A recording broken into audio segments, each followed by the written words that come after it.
तो जो भी थोड़ा बहुत सीखने का समय है अभी है। ब्रिटेन में पौंड चलता है, और यहाँ का इंडियन आदमी बाहर कमाने जाता है, सबसे ज्यादा सऊदी में जाता है, अरब चले गए, सऊदी अरब। तो वहां अगर कोई 3,000 रुपया कमा रहा है, 3,000 रियाल कमा रहा है, जैसे यहाँ भी कोई आराम से 3,000 रुपया कमा लेता है, तो जब भारत आएगा तो वो 3,000 में गुना 10 कर दीजिए लगभग, तो कितना हो जाएगा? तो इंडियन करेंसी में वो 30,000 कमा रहा है, ठीक है। और अगर 3,000 पाउंड की नौकरी मिल जाए अगर आपको इंग्लैंड में, 3,000 पाउंड मिले, तो वो इंडियन करेंसी में 2.5 लाख रुपया होता है। कुछ बात समझ में आई? अगर इंग्लैंड में आपकी तनख्वाह 3,000 पाउंड है, तो इंडिया में उसका दाम लग गया 2.5 लाख, क्योंकि एक ब्रिटिश पाउंड 80 के करीब आ जाएगा इंडियन करेंसी में। एक पाउंड लाइए, उसको यहाँ कैश कीजिए, 80 रुपया से प्लस कुछ रुपया और मिल जाएगा। तो 3,000 कमा रहा है तो उसको भी 80 से गुना कर लीजिए, कितना हो जाएगा?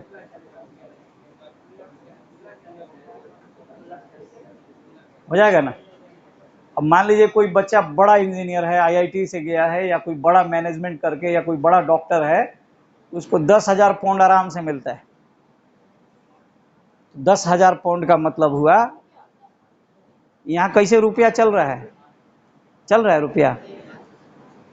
अलग अलग देशों में मुद्रा का अलग अलग नाम है, कहीं डॉलर चलता है, सऊदी में रियाल चलता है नहीं मालूम?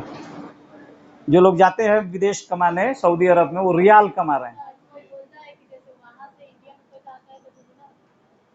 दुगुना नहीं हो जाता है, जो रेट है, जैसे आप भारत में आप 10 रुपया लेके चले जाइएगा नेपाल में, तो 10 रुपया, तो वहां इसका दाम हो जाएगा 16.5 रुपया, यानी इंडिया का 100 रुपया नेपाल में 165 रुपया हो जाएगा। बात समझ में आ रही है? यानी भारत के पैसे का मूल्य नेपाल के पैसे के मूल्य से ज्यादा है।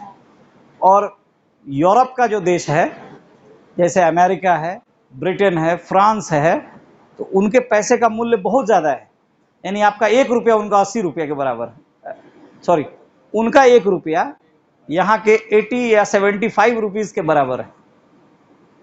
तो अगर ये कह रहे हैं कि सोचिए अगर कोई आदमी 3,000 कमा रहा है इंग्लैंड में, तो वो भारत में अगर उसका वो पैसा आ जाए 3,000, तो 2.5 लाख के करीब हो जाएगा।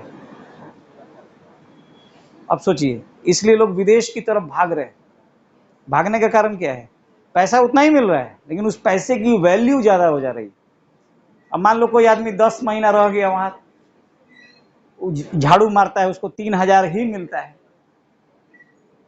तो 10 महीने बाद आएगा तो 25 लाख रुपया लेके आएगा। यहाँ 25 लाख कमा लेगा 10 महीना में। यहाँ तो बढ़िया बढ़िया लोगों को नहीं मिलता है। तो कितना उसके खाते में रकम है? इतना है, कितना है? 230 पाउंड।